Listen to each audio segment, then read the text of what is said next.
Hello everyone, my name is Yvette and I'll be guiding you through your 2020-2021 FAFSA application. Here we have a list of everything you would need to file your 2020-21 FAFSA. Please look at it carefully, and also if you are a dependent student, you would also need these items for your parent because their information would be needed.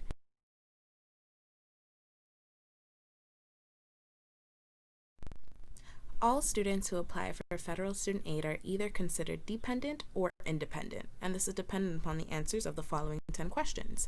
If you happen to answer yes to any of the following 10 questions, then you may be considered independent. Please look over these questions and answer them carefully.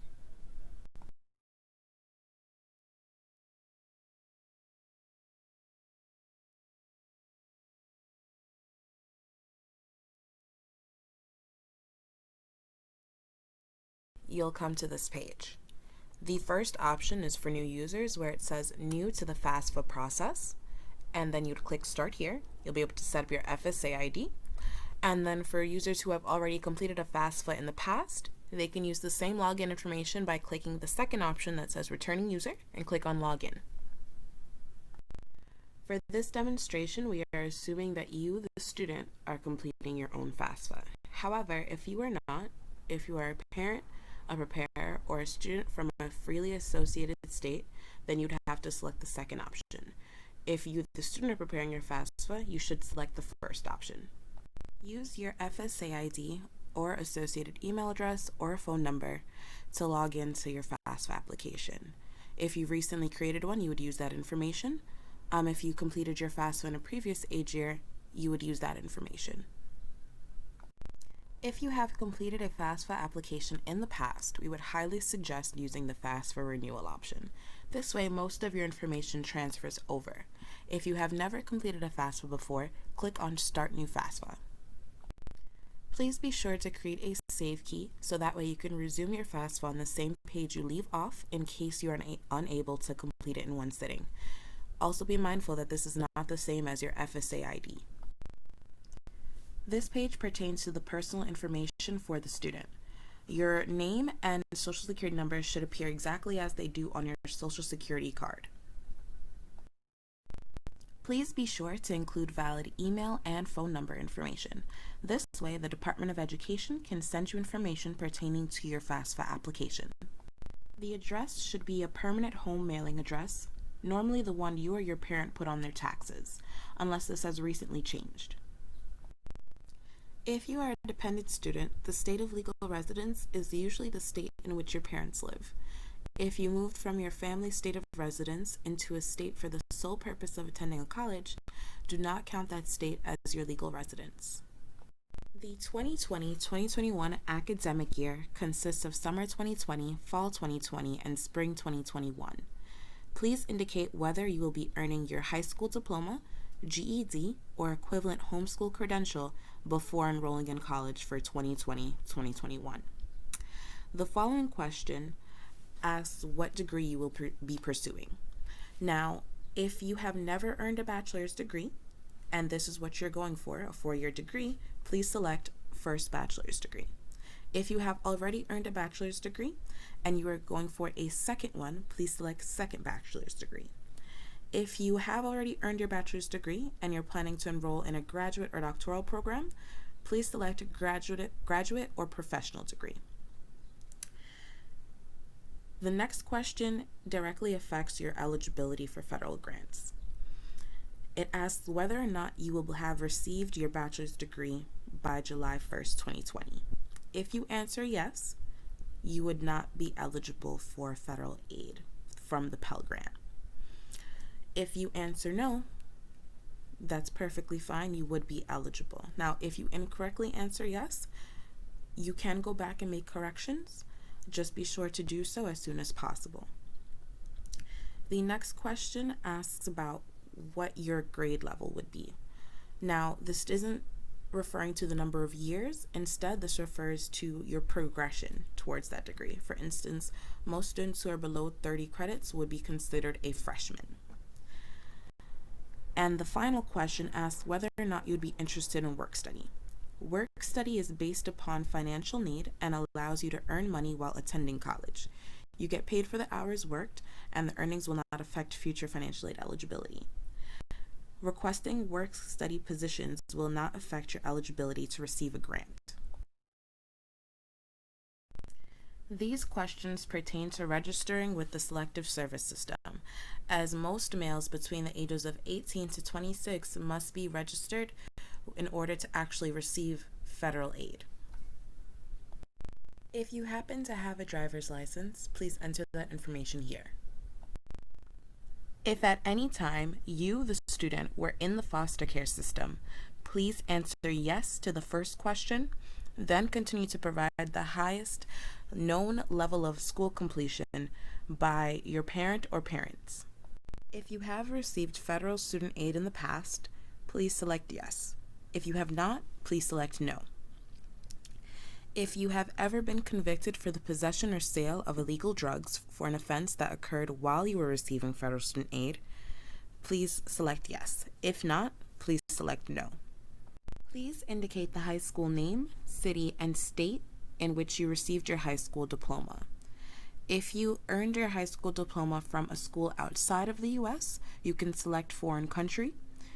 If you earned a GED or were homeschooled, you may skip this question. On this page, you can search for the federal school code for the colleges that you would like to include on your FAFSA application. You can include up to 10. If you already know your federal school code, for example, Brooklyn Colleges is displayed here as 002687, you can type that in. If you do not, select no, and then you'll be able to type in the name of the school to search for the code. On this page, you can select whether you will be living with your parent, on campus, or off campus while you are attending college. This question asks for the marital status of the student filling out the form. You must report your marital status as of the date of the FAFSA application being completed. If you happen to be married, divorced, separated, or widowed, you will then be asked to enter the month and year of that event happening. For the first question, select yes if you have children or if you are expecting children to be born before or during the 2020-2021 age year, and they are receiving more than half of their support from you, and your spouse if you are married. Select no if none of that applies. For the second question, select yes if people other than your children or spouse will be living with you. Those other dependents must also be receiving more than half of their support from you and will continue to receive more than half of their support from you through June 30th, 2021. If that does not apply, select no. These questions pertain to a student's dependency status. Please review them carefully to see if any of them apply. Homeless means lacking fixed, regular, and adequate housing. Select yes if any time after July 1st, 2019, you were homeless or were self-supporting and at risk of becoming homeless. Select no if you are not homeless or at risk of becoming homeless. For dependent students, a special circumstance is a situation that exists between the student applicant and his or her parents, which prevents the student from providing parental information. Select I will provide information about my parents to continue to the marital status page if you are completing an initial or renewal FAFSA application. If you are correcting your FAFSA form, select I will provide parental information to continue to the parent demographics correction page. Select I am unable to provide information about my parents if you're completing an initial or renewal FAFSA form to get additional information about the impact of not providing parent information on your FAFSA form. If you're correcting your FAFSA form, select I am unable to provide parental information to continue to the next available student page. If you are an independent student, you will not have to worry about providing parental information. This page pertains to your parents' marital status. Select the answer that best describes your parents' marital status as of the day you submit your FAFSA form. Parent refers to biological or adoptive parent or person determined by the state to be a parent. For example, if the parent listed is on the birth certificate. If one of your parents is widowed or divorced and has remarried, answer the questions about that parent and your step-parent. Grandparents, foster parents, legal guardians, older brothers or sisters, widowed step-parents, and other relatives aren't considered parents unless they have legally adopted you. Married or remarried doesn't include parents who are living together who aren't otherwise legally married unless your parents' state of legal residence recognizes their relationship as a common law marriage. Additionally, if one of your parents is widowed or divorced and has remarried, choose married or remarried and answer the questions about that parent and your step-parent. For FAFSA purposes, separated includes a married couple who is considered legally separated by a state, or if the couple is legally married but has chosen to live separate lives, including living in separate households as though they weren't married. If your parents are separated but living together, select married or remarried, not divorced or separated. Please note, when two persons that are married live as a married couple but are separated by physical distance or have separate households, they're considered married for FAFSA purposes. Unmarried and both legal parents living together means that both of your legal parents, biological and or adoptive, aren't married to each other but live in the same household. If your legal parents are divorced but living together, select unmarried and both legal parents living together. Enter the date your parents were married or remarried, separated, divorced, or widowed. The following pages pertain to the personal information for your parent or parents. Enter your parent's social security number exactly as it appears on his or her social security card. Enter this number without the dashes. If your parent does not have a social security number, or if they have an individual taxpayer identification number, do enter all zeros in the social security number field. The following question asks for the state of legal residence for your parent or parents. Your parents' answer represents the residency or domicile of their true, fixed, and permanent home. If your parents are separated or divorced, use the state or country of legal residence for the parent whose information is reported on the application. If your legal parents, biological and or adoptive, have different states of legal residence, answer for the parent that you lived with the most during the 12 months. If you didn't live with one parent more than the other, provide information about the parent who provided more financial support during the last 12 months or during the most recent year that you actually received support from the parent. This page pertains to the size of your household. Household members are individuals for which the parents provide more than half of the support from July 1st, 2020 through June 30th, 2021. An unborn child may also be included in the household size if they will be born within that time frame. Now, you and your parents are already pre-filled, and that is why those fields are grayed out. Anyone else that your parents are supporting more than 50%, such as your siblings or grandparents or anyone else who is living in the household and receiving more than 50% of their financial support from your parents, should be included in the following two rows. Now, the number in college pertains to anyone excluding your parents who will be attending college during the 2020-2021 age year. The following pages ask about information pertaining to your parents' tax filing status. Now, if you're an independent student, you will not have to provide this information. If you are a dependent student, this information is required, so please be sure to complete it accurately. Now, this page specifically asks for whether or not your parents have completed a tax return, what type of tax return they have completed, and what the status of that tax return is. For this demonstration, we will be seeing that the parents have already filed, and that they filed an IRS 1040, and that they filed married filing jointly. If any of that differs, please select the appropriate option. We always recommend using the IRS data retrieval tool, as most of the information will directly be pulled over from your parents' tax return. In some cases where parents are unable to use the IRS data retrieval tool, or if you chose not to, you will have to enter your parents' tax information manually. This is why we highly suggest using the data retrieval tool, but we recognize that it's not always possible. Thankfully, FAFSA provides which line numbers to find certain information on the tax forms for your convenience. So for this particular question, you can find your parents' adjusted gross income for 2018 on the IRS Form 1040 on line 7. This page asks the student to report each parent's earnings separately. Your parents can use their tax return, W-2s, or other earning statements to calculate their separate earnings. Include income from any need-based employment, as well as the amount reported in Box 14, Code A of IRS Schedule K-1, Form 1065, if applicable. Now, the FAFSA does list the line numbers that you can use to calculate the income for each parent if you are using the IRS Form 1040.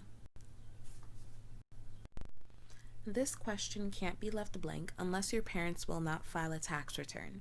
If the answer to this question is not pre-filled, enter your parents' total tax amount for 2018. Income tax paid is the total amount of IRS Form 1040, line 13, minus Schedule 2, line 46. If your parents' total income tax for 2018 is $10 million or more, enter 7 consecutive 9s. If the total income tax for 2018 is 0, enter 0, and if it is a negative number, enter 0.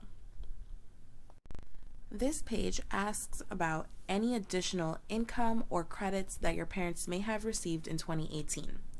We would highly suggest clicking on the tooltips or the question marks that are within those navy circles to find out more about each question, as it will vary from student to student depending on household circumstances. This page asks about any untaxed income your parent or parents may have earned in 2018.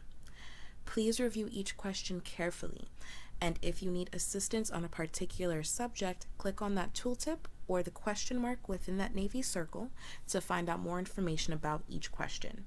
Since circumstances vary from household to household, we don't have a consistent answer to give for each one.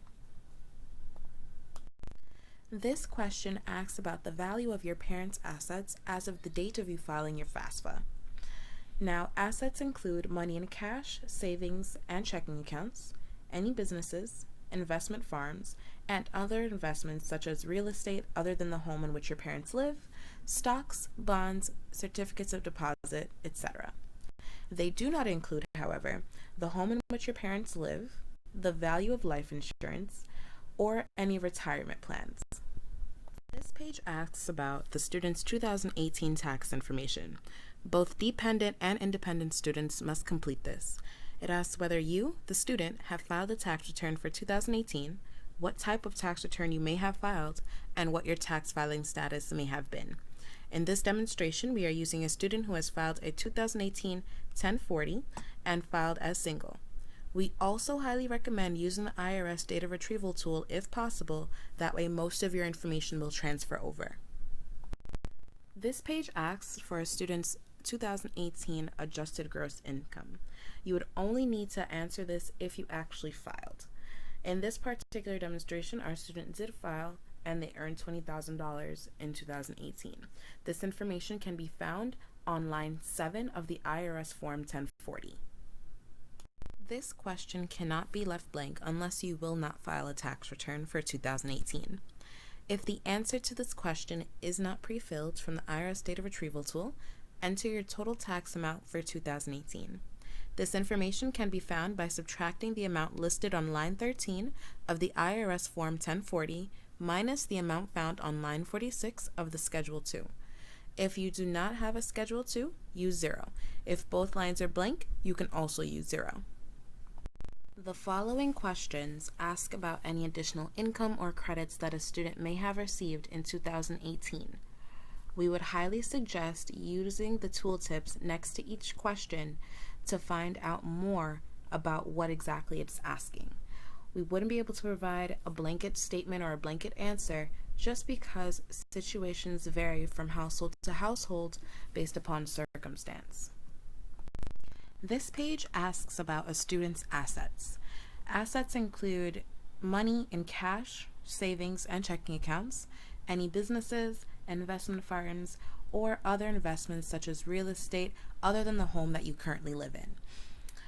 Assets do not include the home in which you live, any value of life insurance, or retirement plans.